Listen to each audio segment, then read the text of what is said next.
একদিন একটা গরিব ছেলে রাস্তায় হাঁটছিল। সে তার লেখাপড়ার খরচ জোগাড় করার জন্য ঘরে ঘরে গিয়ে বিভিন্ন জিনিস বিক্রি করত। ছেলেটার গায়ে ছিল একটি জীর্ণ মলিন পোশাক। সে ভীষণ ক্ষুধার্ত ছিল।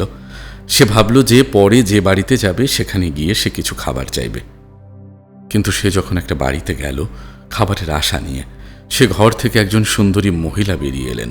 সে খাবারের কথা বলতে ভয় পেল। সে খাবারের কথা না বলে শুধু এক গ্লাস জল চাইল। মহিলা ছেলেটার অবস্থা দেখে বুঝলেন যে সে ক্ষুধার্ত। তাই তিনি ছেলেটাকে একটা বড় এক গ্লাস দুধ এনে দিলেন। ছেলেটা আস্তে আস্তে দুধটুকু খেয়ে বলল, আপনাকে আমার কত টাকা দিতে হবে এই দুধের জন্য? মহিলা বলল, তোমাকে কোনো কিছুই দিতে হবে না। ছেলেটা বলল, আমার মা আমাকে বলেছেন কখনো করুণার দান না নিতে। তাহলে আমি আপনাকে মনের অন্তঃস্থল থেকে ধন্যবাদ দিচ্ছি।